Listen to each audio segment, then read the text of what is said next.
Physicist Richard Feynman famously noted that the first principle is that you must not fool yourself, and you are the easiest person to fool. We live under the assumption that our minds are faithful tools for discovering objective truths, yet our neurological architecture is exceptionally adept at constructing deceptions that obscure reality.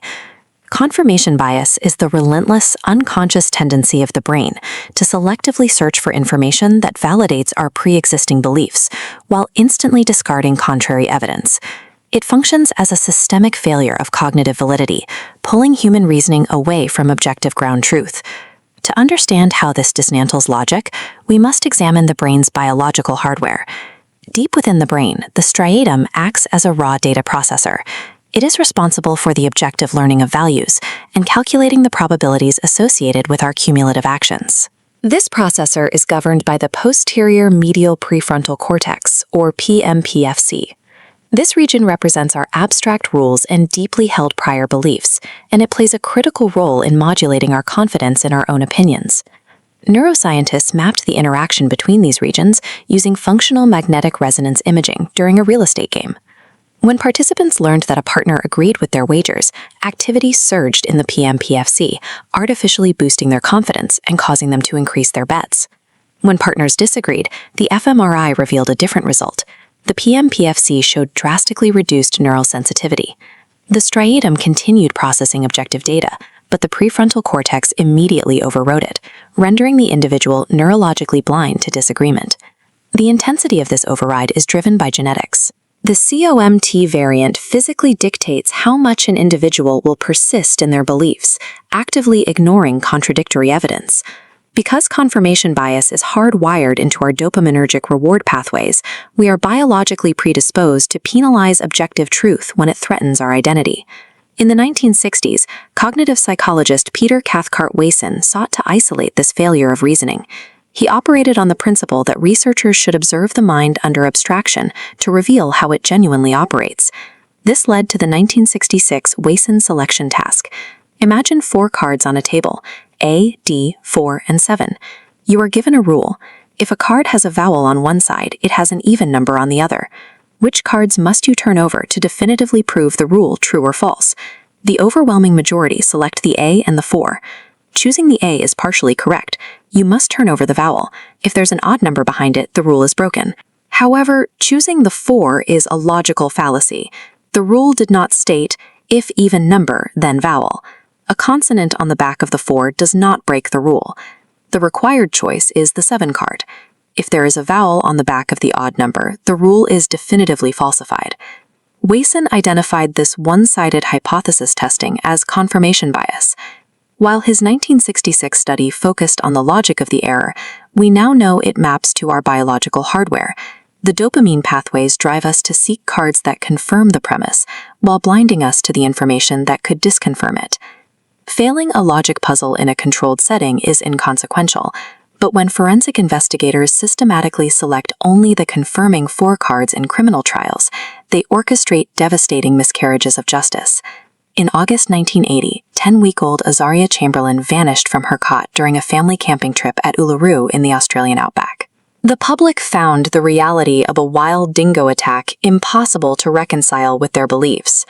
Driven by this disbelief, investigators rapidly adopted a different hypothesis. Lindy Chamberlain was a cold, calculated murderer. Once the murder hypothesis was entrenched, confirmation bias infected the forensic investigation. Experts, operating without modern blinding protocols, searched relentlessly for confirmatory evidence.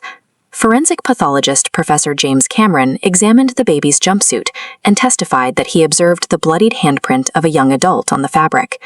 Similarly, forensic biologist Joy Kuhl testified that matter taken from the family's vehicle was definitively fetal blood containing hemoglobin. Independent testing later proved both claims were false positives. The substance on the jumpsuit was red desert dust, and the material in the car was automotive sound-deadening compound and copper dust from the manufacturing process. The prosecution's bias forced them to discard glaring exculpatory evidence. They suggested Azaria was murdered in the family car, despite the total absence of the infant's blood inside the vehicle. Chamberlain spent 3 years in prison. She was only exonerated after police accidentally discovered the missing Matingmay jacket Nyinmidingo Den, a physical discovery that finally broke through the justice system's narrative. Forensic science relies on human interpretation. Without structural blinding, experts will unconsciously bend ambiguous physical matter into proof of their pre-existing beliefs. In 1998, a British solicitor named Sally Clark was prosecuted following the unexplainable deaths of her 2 infant sons.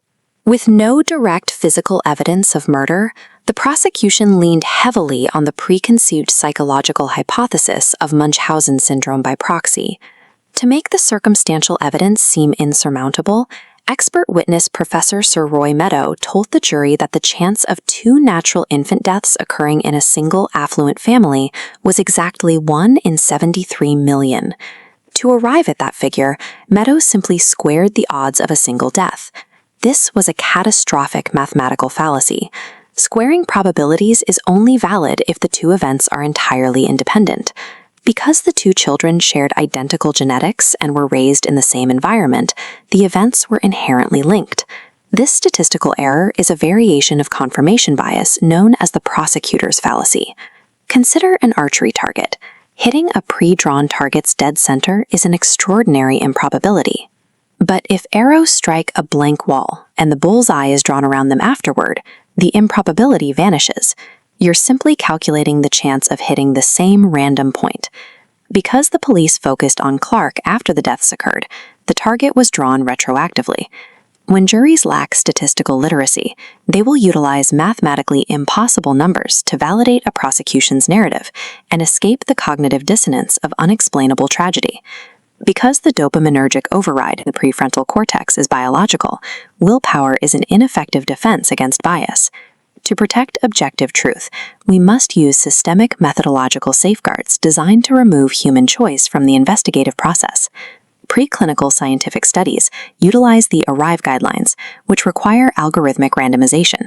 This ensures that subjects are assigned to groups via neutral permutation, rather than researcher selection. Equally critical is double blinding. In these studies, neither the investigator administering the test nor the analyst crunching the data knows which group is the control. A trusted third party maintains the key, masking the datasets during the analytical phase. If the forensic experts in the Lindy Chamberlain case had tested blinded samples mixed with controls, their false positives would have been intercepted long before they reached the courtroom. To prevent investigators from engineering significance out of ambiguity, the justice system must adopt the strict blinding protocols used in preclinical science. Objective truth is only secured when institutions construct barriers that prevent the human brain from knowing what it is confirming. While institutions need systemic safeguards, individuals in the digital age must build their own cognitive defenses. Researchers at Stanford found that most people engage in vertical reading a single website deeply to assess its logic. This is a flawed process, as polished websites are easily manipulated to confirm our biases. Professional fact-checkers instead use the SIFT model and lateral reading. They immediately leave a web page to open new tabs and run background checks on the source's reputation and funding. Pausing to investigate a source externally breaks the initial emotional response, purposefully disrupting the brain's dopamine reward cycle before a belief sets in. Overcoming your own prefrontal cortex requires continuous, rigorous practice. Subscribe to the channel to study advanced psychological frameworks and logic deconstructions. The pursuit of truth begins with the willingness to suspect your own certainty.